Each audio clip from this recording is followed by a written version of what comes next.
Welcome to the 70th episode of From the Logo. And in those 70 episodes, we've made some very good and very bad predictions regarding the NBA and the NBA this season. Now that it's wrapped up, we're going to go over some of our predictions. One thing each of us got right, one thing each of us got wrong, and just get to brag and also throw a little egg in our co-hosts' faces here.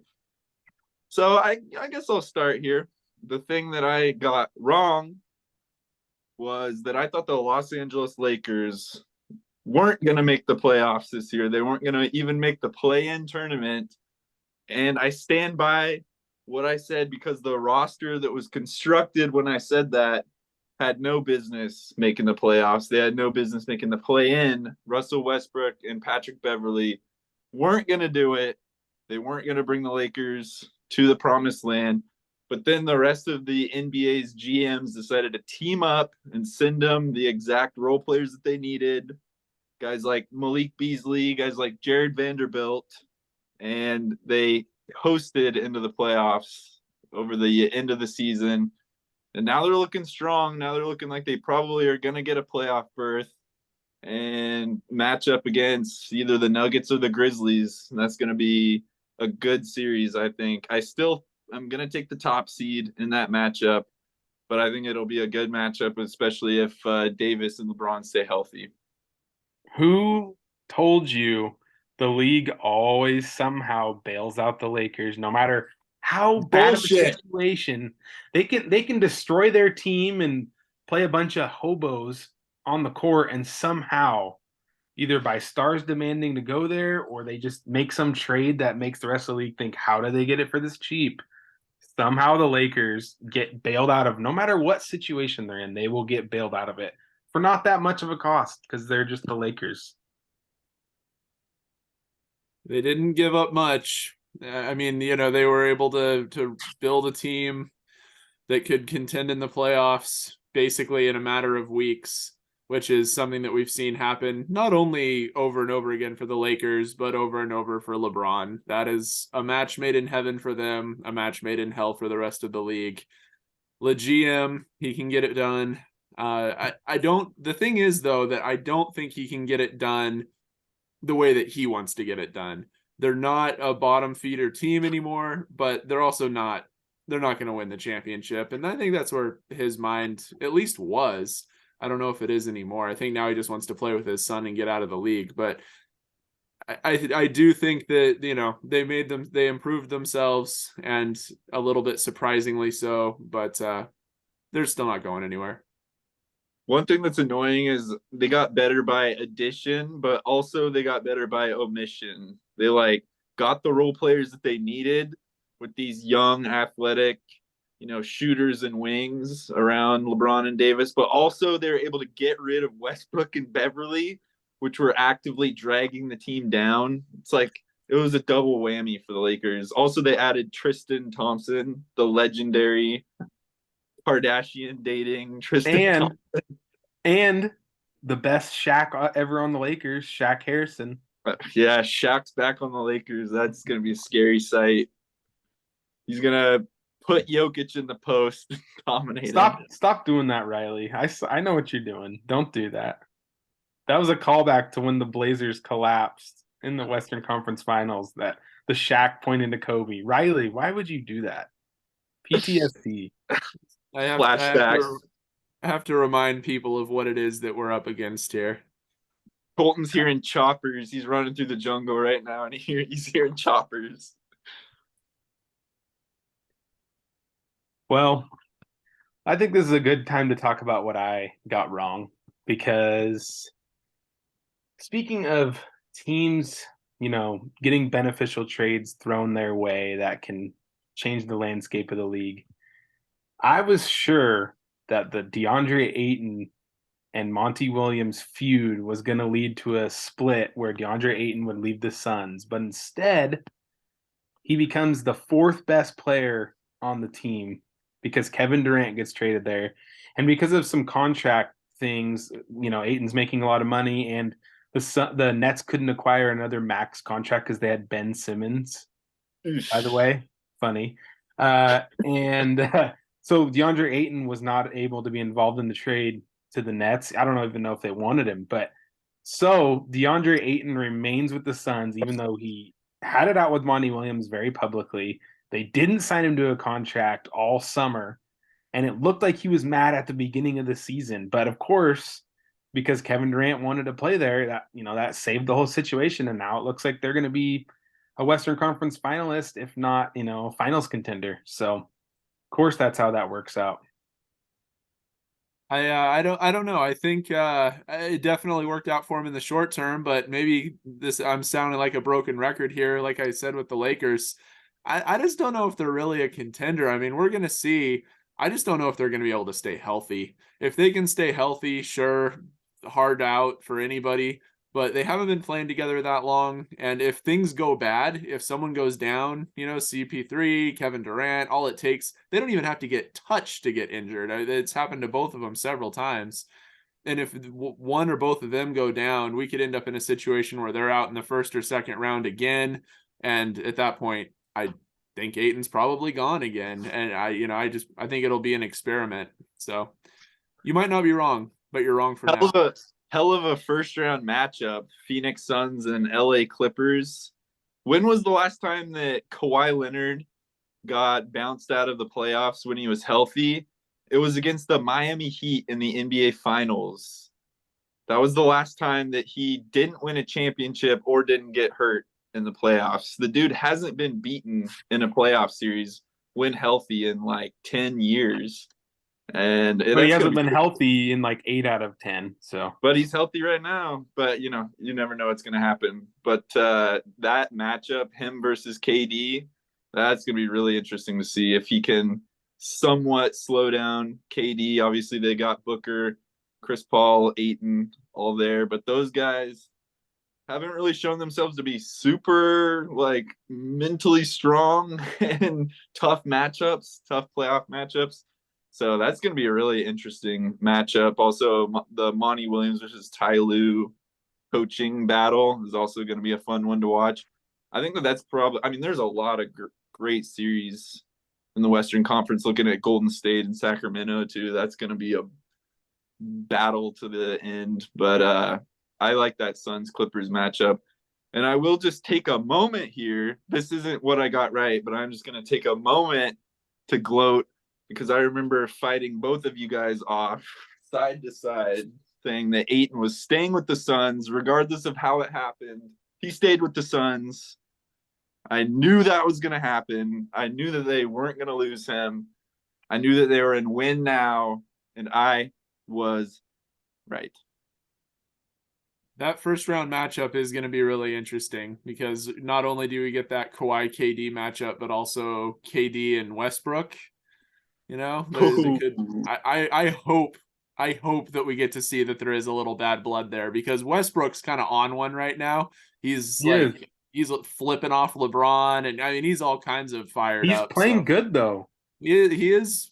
He really is very aggressive.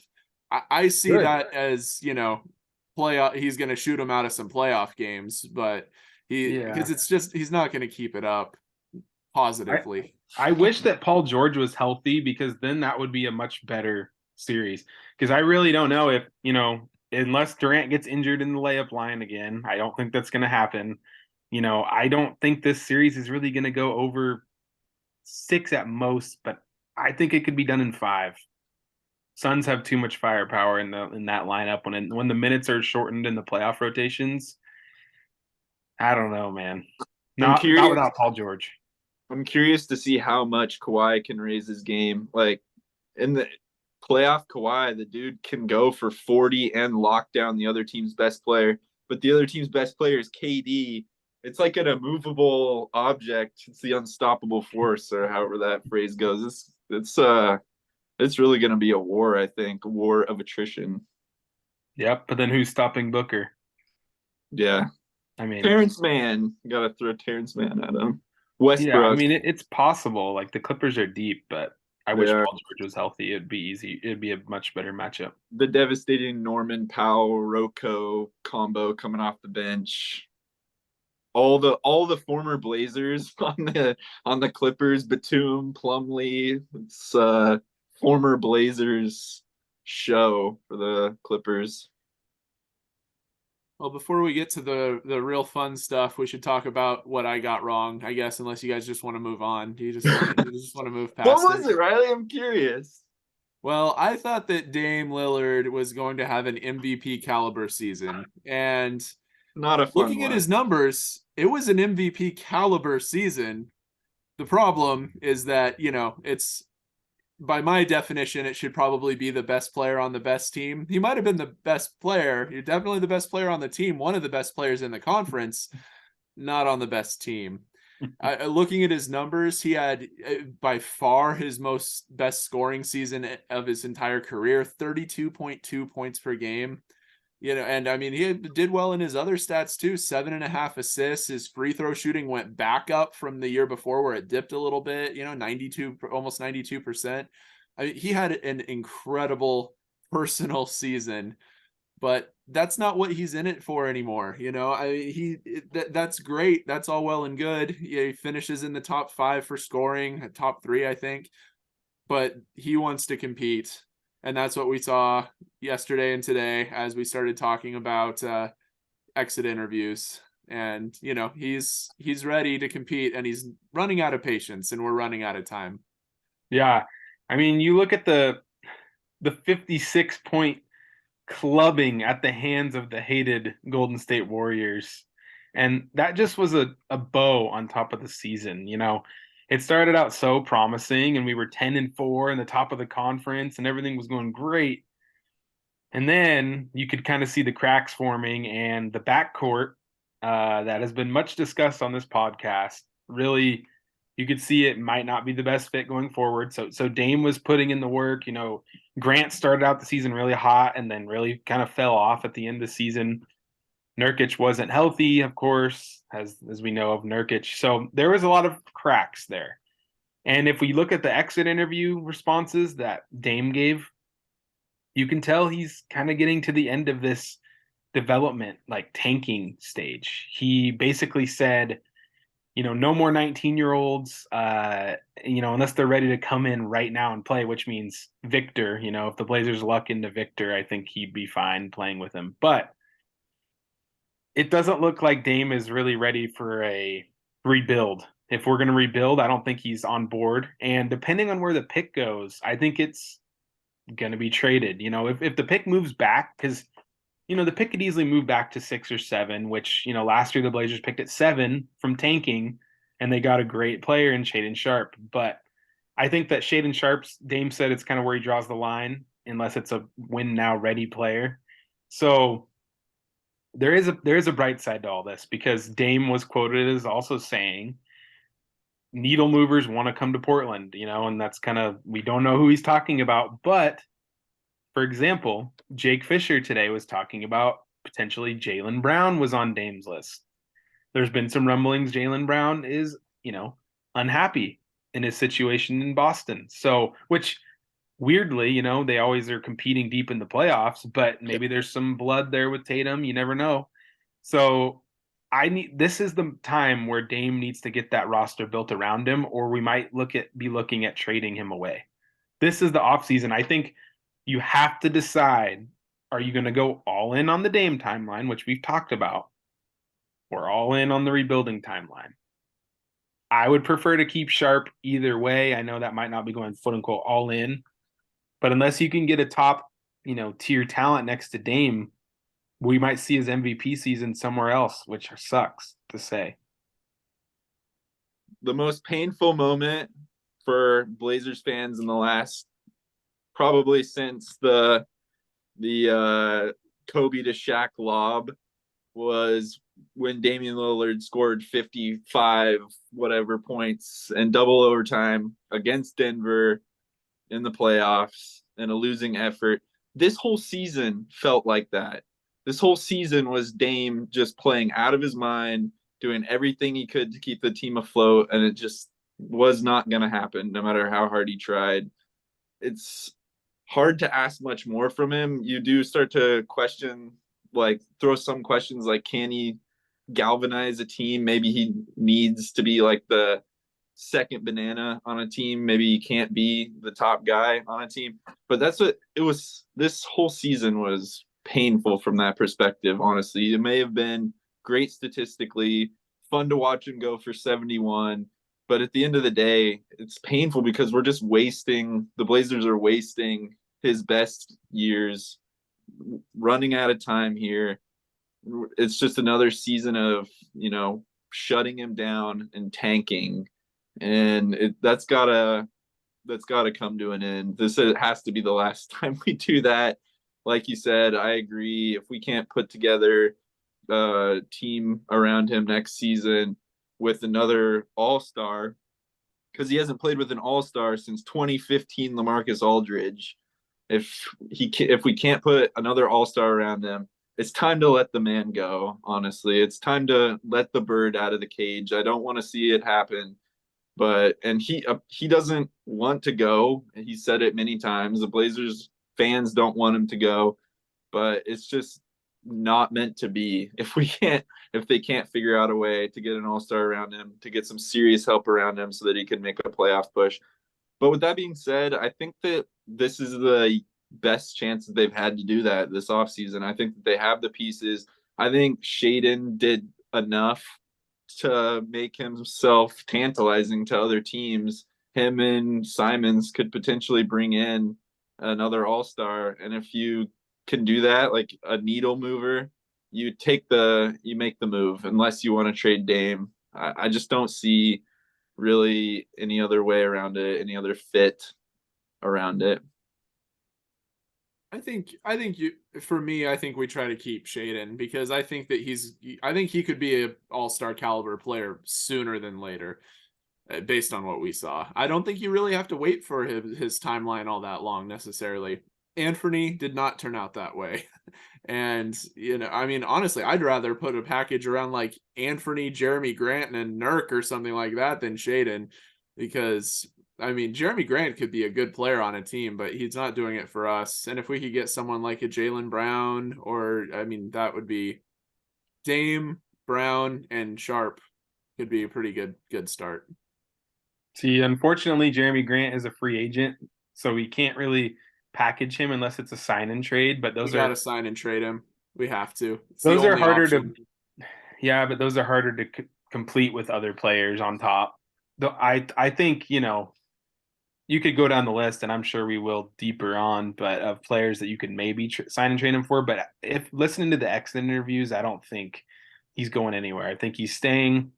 The good news to all this, Joe and Chauncey both agreed it's time to go, like, no more fringe moves, go all in. They both basically said that in the interview. And Joe went into the season going in saying it wasn't complete. We weren't competing for a title this year. He said that. I agree with you, Kirby. This might be their best chance to balance the roster, at least balance it. It'd be great if we could package Simons and maybe future firsts, Nurkic's salary, even like a Nasir Little, some young players, some salary, and some picks, and move Shaedon into that starting two-guard spot along with Thibault. I think Shaedon and Thibault is a great two-guard rotation right there. And then you find help on the wing. Depending on what your lottery pick is, we'll see what happens. Because I don't want to trade a lottery pick for just any guy. I really don't want to trade a lottery pick for somebody like OG. Like, I really don't. I want it to be like an all-star or an all NBA player. And I know that's hard, but if you have a high lottery pick, you don't want to just give that away for nothing. So it's going to be interesting to see what happens. But I think that this year, this season is make or break for the future of the Blazers, one way or the other. They need to either do that, or, if they do trade Dame, which sucks, they have Shaedon, they have Ant, and they have whatever you get for Dame, and then you have a lottery pick. It might not take that long to rebuild with all of that already in place.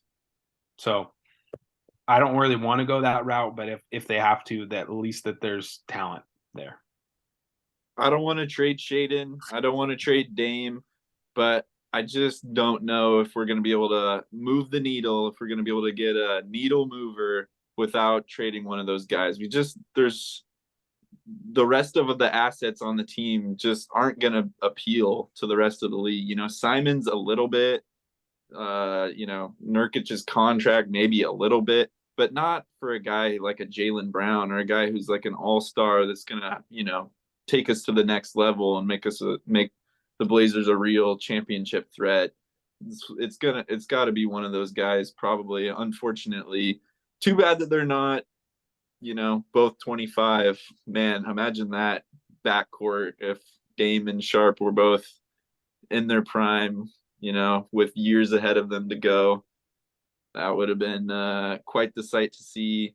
But I just don't really see that path for the Blazers. I wish it was, but I just Well, we don't need to go too far into this, but really quick, I would argue that the future first would be the prize. The future first round picks for a team acquiring it. And I also think that Simons on a team that's built better around would be great as a lead guard. And for example, to Toronto. So you look at Toronto and let's look at Pascal Siakam. The Raptors have, OG and Pascal, and they have too many forwards. Simons would go fit in there great with all their like players with a long wingspan. They'd still have Scotty Barnes and OG, and if we could acquire Pascal Siakam, who would fit Dame's timeline, and they would get a lead guard and Ant because it sounds like Gary Trent is gone from there. I'm just saying there's options, and Simons could be an attractive piece for teams that are looking for outside shooting, teams like Orlando or Toronto are places to look. And 3-team trades happen. So Siakam would be an upgrade, but he's not gonna like make us a contender. I don't think. He would be good. He would make us better for sure, but I just don't see that being the piece to really push us into the stratosphere. And I also think, Simons could be a good lead guard, but he did not help his trade value this year.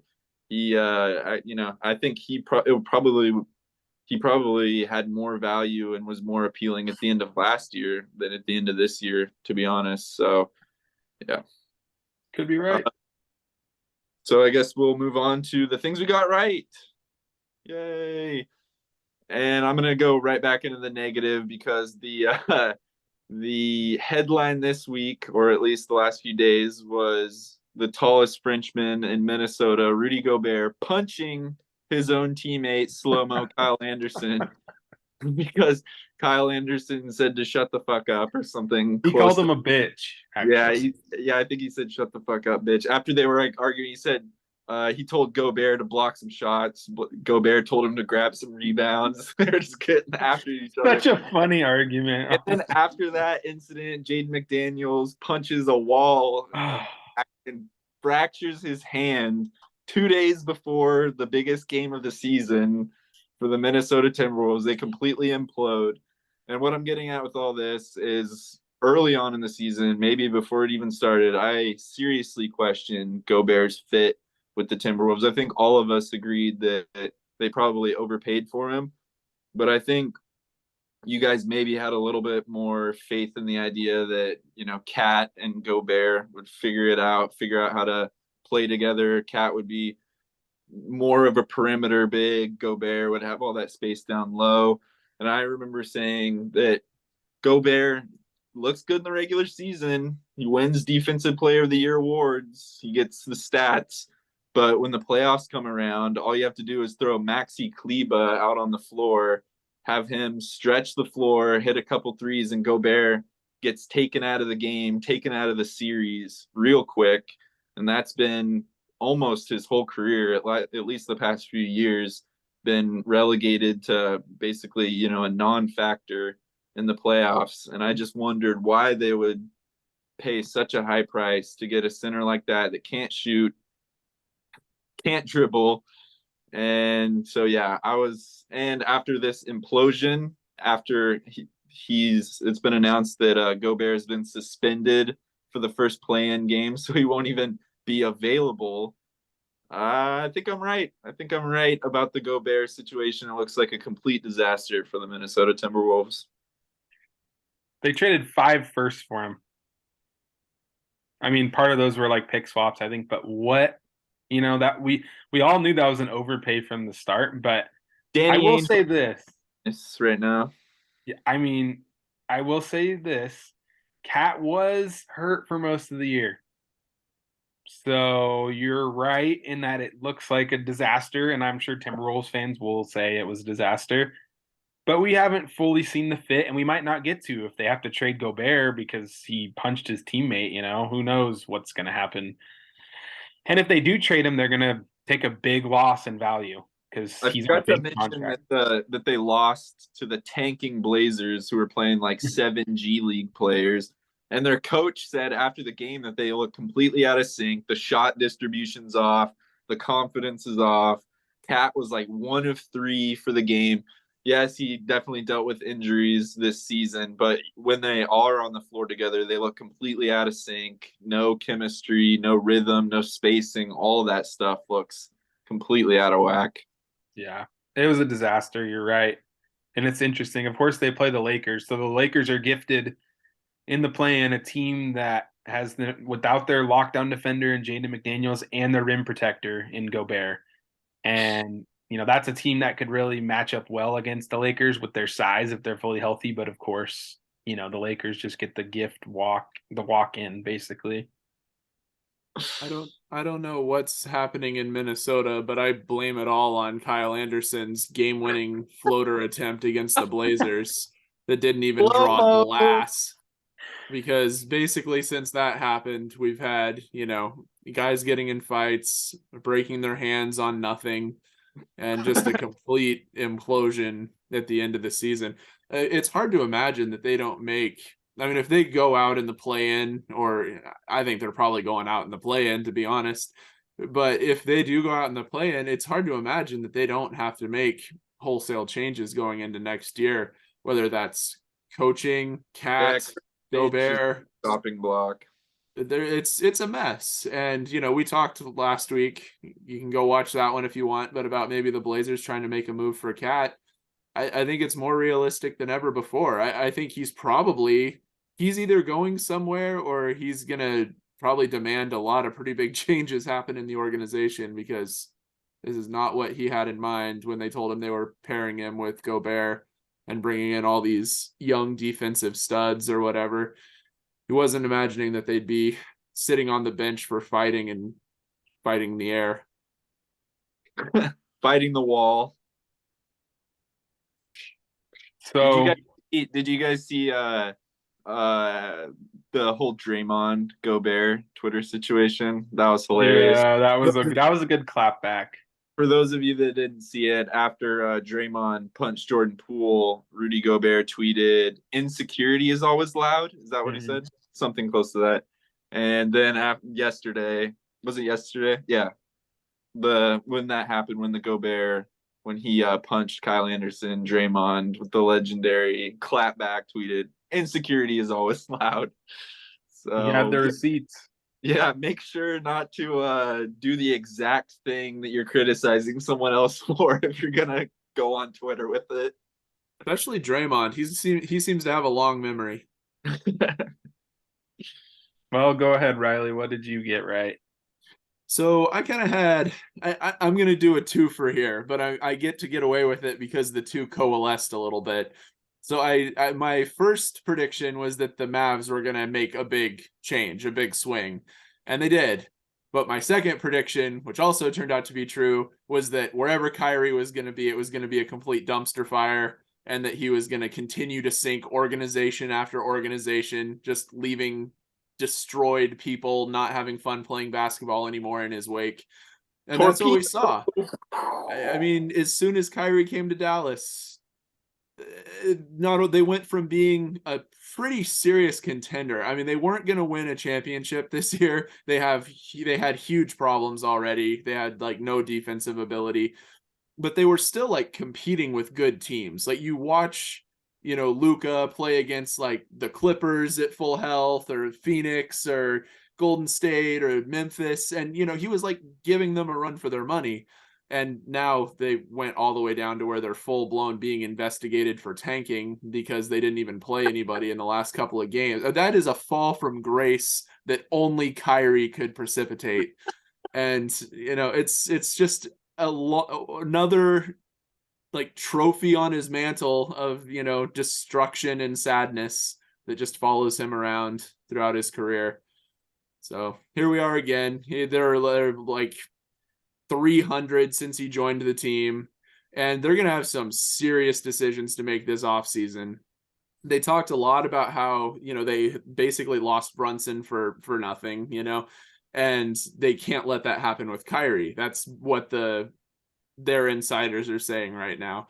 And sure, I can see that being true, but if they don't lose Kyrie for nothing, I think that Luka might be out the door. And do you lose Luka for nothing just so you don't lose Kyrie for nothing?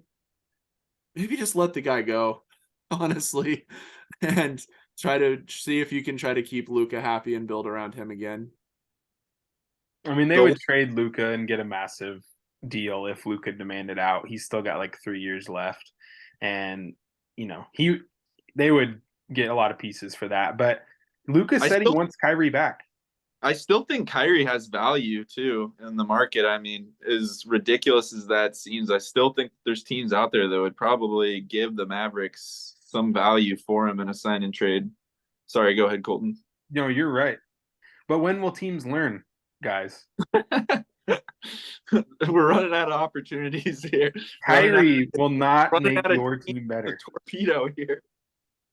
Like, what? How he invents a new way every team to do it too. Like, if he's not posting anti-Semitic stuff, he's not playing for the team during COVID, but then he's at his sister's birthday party when it's supposed to be on lockdown. Like, he'll do whatever it takes on and off the court to sabotage. In Boston, insulting the entire fan base while he was there after saying that he wasn't going to leave. Yeah, he really does find a new way. Where there's a will, there's a way with Kyrie Irving. Life finds a way. Riley, I think honorable mention for you goes to the KD saga too. You called pretty early on that you thought KD was out, and you said that before his first trade request, like a week before his first trade request, and he requested a trade. And then when he went back on it and said he was staying, you, I think, doubled down and said that he's gonna leave eventually. So you have your finger on the pulse when it comes to psychopaths of the NBA. Well, I mean, what do all these things have in common? It all just comes from my unwavering belief that Kyrie will destroy everything. I mean, that's why I knew KD was gone, because who would want to play with Kyrie? And I'm saying it right now. I don't care what Luka said in his exit interviews. He does not want to play with Kyrie Irving next year.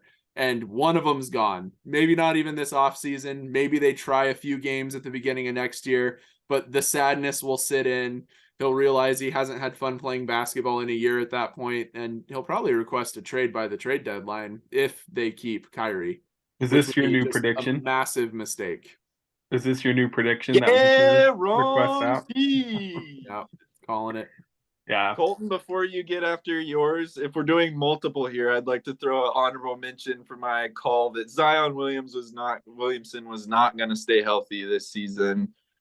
You guys were saying he looked good, and I agreed. He looked shredded, but the dude has not been able to stay healthy for a full season. So just quick shout out again. I was right about that too. Take it away. That's too bad too. Zion actually seems like a really nice guy, and he's really fun to watch. Like, amazing, like fun to watch, but agreed. Can't stay healthy. Well, you guys know what time it is. I think it's time for me to gloat as one of the few people in America that believed in the Sacramento Kings before the season started. Oh, we're almost out of time. Yeah. We don't have time for this. I'm just gonna say this 1,000 more times. You guys will only have to hear it 1,000 more times. I predicted the Kings would not only make the playoffs, not only make the play-in, but the playoffs before the season started. Nobody else had that on their board. Nobody else had that. Now, you guys are talking about being right on two things, okay?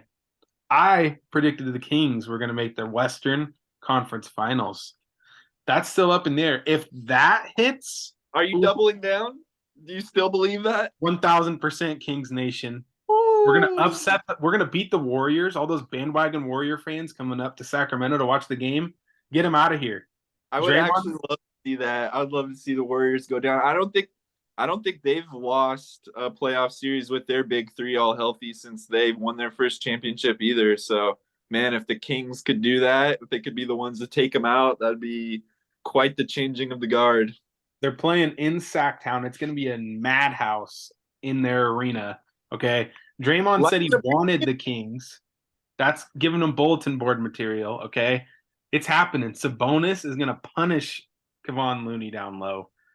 Curry can't guard Fox. It's going to be lights out, okay?